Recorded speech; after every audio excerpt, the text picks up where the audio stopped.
So I would pray, and after a while I would wake up and I realized I was not praying anymore. I was sleeping. So how do we stay alert and available when we study the Bible and pray? We'll talk about it today.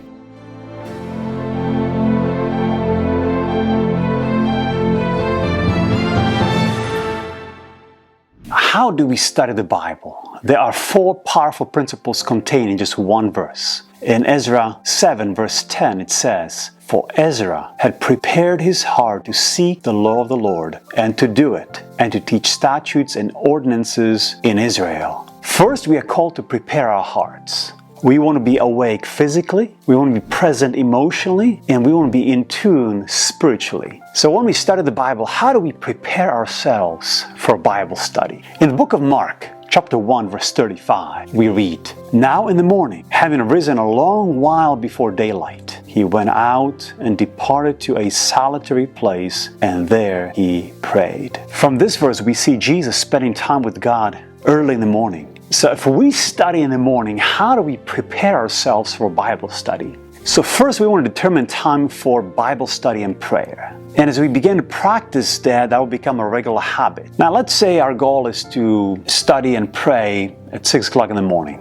So you want to kind of play it in your mind. If I'm going to wake up at 6 o'clock in the morning to study and pray, what time should I go to bed? And so what we do in the evening will determine the success of the next morning. And so that will encourage us to go to bed early. Secondly, you want to create a space that is comfortable, there's inviting, a place that you will not be disturbed, a place where you can have your quiet time. In Matthew 6, verse 6, we read, "But you, when you pray, go into your room, and when you have shut your door, pray to your Father who is in the secret place, and your Father who sees in secret will reward you openly." So you want to have a place where you can just tune out from the world and really tune in into God's Word and really focus on studying and praying. There are just too many voices around us, and you want to silence those voices. So it's a place where you want to be alert, available, alone, and attentive. Now, in all honesty, it's really everyone's battle.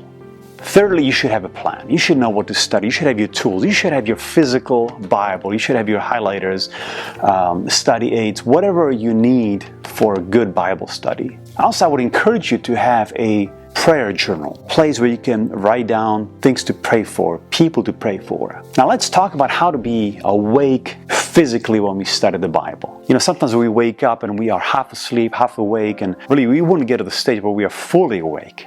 I remember times when I would just begin to pray in the morning, and then I would wake up and I realized I was not praying anymore, I was sleeping. And so when we study the Bible, we shouldn't be just half awake, half asleep. This is a deep book. We need to be awake. And so our task number 1 is to wake up. In 2 Peter chapter 3 verse 16, Apostle Peter says, "As also in all his epistles, speaking in them of these things, in which are some things that are hard to understand, which untaught and unstable people twist to their own destruction, as they do also the rest of the scriptures." This is Apostle Peter speaking of Apostle Paul. And he says, some things in Apostle Paul's writings, they're hard to understand. Now, this is Apostle Peter speaking. Can you imagine? He's talking about Apostle Paul. He says, I've preached a lot, I've studied a lot, but there's still some things that are hard to understand from his writings. And so it's well for us when we study the Bible to be awake physically. And so when we wake up,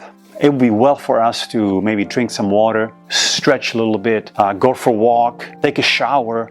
For me, when I wake up, I get on a treadmill, I run for a little bit, and so when I get to study the Bible and pray, I'm awake, I feel better, I think better as well. And so we want to be awake physically, but also we want to be present emotionally as well. In Proverbs 4 verse 23 it says, "Keep or guard your heart with all your diligence, for out of it spring the issues of life." As we wake up, there may be many things on our minds. Worries, struggles, things we have to do that day, distractions. I would encourage you to write them down. And then as you pray, you can surrender them to God. You can just simply open your heart and share those things with God as you spend time with Him in prayer. Now, in summary, number one, you want to have a scheduled time for Bible study. Number two, you want to have a place where you study the Bible and pray. Number three, you want to have a plan. You want to know what you're studying. Number four, you want to be awake physically. And number five, you want to be available emotionally. In the next video, we'll talk about how to be in tune with God spiritually.